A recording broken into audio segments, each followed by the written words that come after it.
As part of our Young South Africans with a Difference, I'm joined by Ludwig Marishana, who has developed a way of keeping clean without the use of water.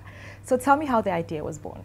It was in high school. Lazy friend of mine didn't want to bath, and he said, why doesn't someone invent something that you can just put on your skin and you don't have to bath? I thought it was a pretty cool idea, so I went and first step was to find out if it existed, because I thought it did, and then it didn't. So I said, okay, let's try make it.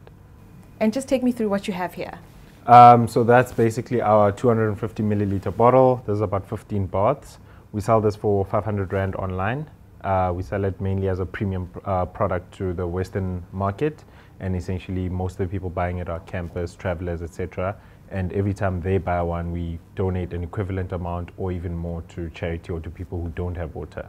And then we've also got our Easy Snap sachets, where it's one is enough for one bath. You just snap it in half and you use it, and it's more on-demand consumption, so it's more for portability than And anything else. how did you get this product on the global market?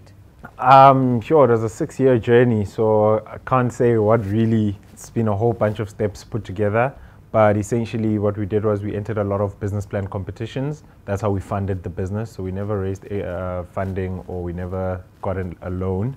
We own the business completely, and in order to get it to the global market, we literally just made it, and we leveraged the PR and the competitions that we had to make sure that people from around the world were able to just get it. We sell it mainly through our website, and we've done no advertising, so everyone just comes organically from having read an article or seen a video, etc.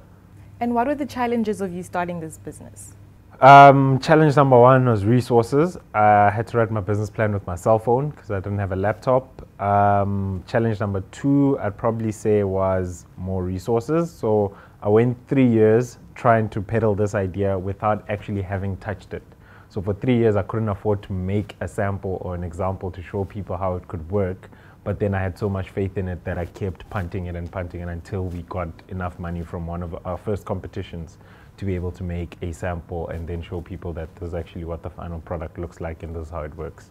And considering the fact that South Africa has a water crisis, are you working with government in any way to actually punt the product? Yes, our government is not the easiest to work with. The general position we've adopted is that we've generated enough PR both locally and internationally for them to be aware of the product, and they haven't approached us. We've been approached by other governments, so we believe we've done our job in making sure people know about the product, so they haven't come to the table.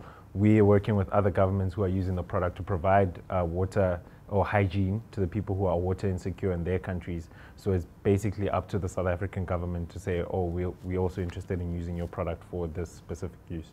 And how many liters of water can you save from just like using this? You're saying this is a full-on bath. Yeah, that's a full-on bath, full body. In this small packet. Yeah, that's the magic of the whole formula. So essentially the average shower is 50 to 60 liters. It all depends on how much water and how long you stay in the shower. It can go all the way to 100 liters.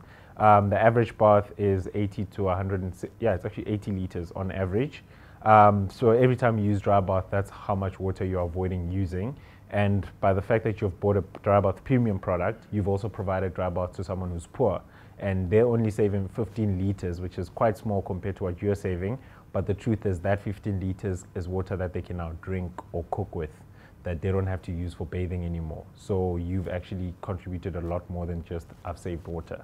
And how long can one actually use the product with until they actually feel like they need to take like a water bath? So our general guideline is that you shouldn't go more than a week using dry bath daily. You should at least bathe once a week, because as much as it's a bath substitute, there's only so much it can do. So for example, if you've got oil on your skin or you've got an extremely large amount of mud, dry bath won't remove that. So it's for the average person who's waking up, going to the office, maybe going to gym and then going back home. You didn't really get dirty. You just created some odor and you let some sweat out. So that shouldn't be a problem for dry bath to handle. Okay, just take me through it. So is it gel or is it liquid? Because I see this is like more liquid. It's That's gel. more gel. So it's gel. The consistency is gel. It's just that we've chosen this specific watery consistency because it spreads even more on the skin. That's part of the reason why such a small sachet can cover your whole body. So as you put it on, you realize that it actually sprays and sprays before it actually absorbs and cleans your skin. So you literally just open, put it on your hand, Let me try that out. Rub it on. If you're really dirty, you can wipe off with a Smells very damp nice cloth when and you're done. minty. Yeah, so the mint is part of the reason why we're able to get rid of the odor, and it also just smells fresh.